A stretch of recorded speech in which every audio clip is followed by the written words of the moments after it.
Clayton Mitchell. Mr Speaker, I just wish I could swap places with Kevin Hagan and actually have those extra minutes, and I've got a lot to say and I hope he didn't eat into my time. But before I get started, I have to talk to a couple of things that Mr Hague brings up, and I do commend him for supporting this through, and I also commend this bill coming forward, although it's a band-aid on the bigger problem here. Now, we talked about harm minimisation, and I just want to reflect on that for a second, because harm minimisation, which is a buzzword of the 21st century, is really, we are living in a period of harm minimisation. If you go back to the 1990s and 80s and 70s and the 1960s, where drink and binge drinking on licensed premises was rife, we look at what we've got today, we're in a much safer environment. In fact, drinking on a licensed premises in today is much better than it's ever been. You've got to have licensed managers, duty managers, security that have been licensed. You've got to have food available. You've got to have all of these things to make sure that your licence is operational. And of course, you're very, very heavily regulated by the police, the health department, and all other departments if you've got gaming, etc., and so forth. So when I consider that 75% of all alcohol consumed is consumed off premises, sold generally to people by 17-year-olds in supermarkets, there is very little being done about managing that harm. I could go off and talk on a tangent, but with 25% of alcohol consumed on a premises that are safe and sound and fit for purpose, it brings me to the point about this bill not being fit for purpose. And I think with all of the consultation that was put through 2 years ago to push this bill into place, and the engagement process that was designed about getting the communities to come up with the decisions about what they want for their community, i.e. allowing them to decide how late a licensed premises can operate for and what days it can operate on. Those are the sorts of things that the DLC has the power to do.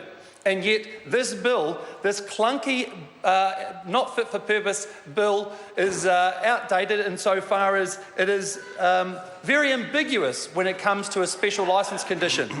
When we look at a special licence, it says here, for a special licence to apply, the social gathering must involve people sharing a common interest, with the principal activity of the function being other than the consumption of liquor.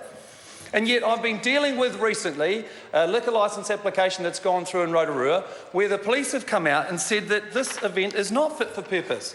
Now, the council have signed off on this, which is the voice of the people. The health department have signed off on this, which is making sure that they're complying with all the health issues of it. And the police are saying here, nothing in this application, and this is for Hennessy's bar in Rotorua, nothing in this application is special.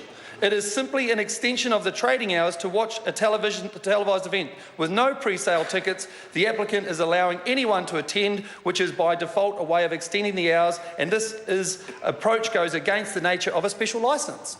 Goodness me, I could have myself a birthday party and go to a licensed premises and invite 100 guests and get an extension of hours, but yet national pride would suggest that rugby, netball and many other events that we've got going on around the country are at the heart of what New Zealanders get themselves national pride about.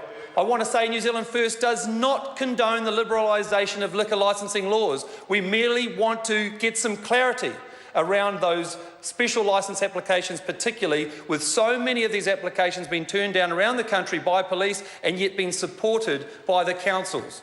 This is the problem that we've got. The only way to thrash this out is in committee, in a select committee stage, to go through those stages. I'd like to hear from submitters. A lot of people are very passionate about this. New Zealand First does not support the liberalisation, but some clarity is required to get this piece of legislation ironed out once and for all, Mr Speaker.